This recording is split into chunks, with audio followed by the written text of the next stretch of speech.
পৃথিবীর সবথেকে কার্যকরী ধাতুকে সিসিয়াম বলে। এটা এতটাই কার্যকর যে হাওয়ার সংস্পর্শে আসা মাত্রই বিলীন হয়ে যায়। সিসিয়াম নাম ল্যাটিন শব্দ থেকে এসেছে, যার অর্থ হলো আকাশী নীল। কিন্তু এই ধাতুটি দেখতে সোনালী রঙের, এটি পুরোপুরি নীল নয়। এর নামের পিছনের কারণটি জানার জন্য আমাকে সর্বপ্রথম এই নোংরা শিশি থেকে একটি পরিষ্কার শিশি নিতে হবে। এর জন্য আমি একটি গ্যাসের আগুন জ্বালিয়ে একটি ছাঁচ তৈরি করে নিলাম, যেটাতে আমি এই সিসিয়ামগুলো ঢালতে পারি।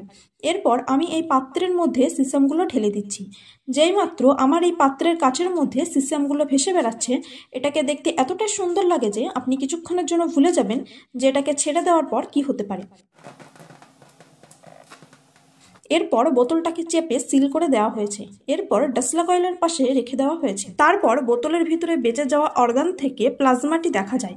এরপর যখন সিসিয়ামকে গরম করতে থাকি, একটা আশ্চর্যজনক নীল চমক দেখা দিচ্ছে। আপনি যেটা দেখছেন সেটা সার্জেন্ট স্পেকট্রাম, যিনি সিসিয়ামের নাম দিয়েছেন আসমা।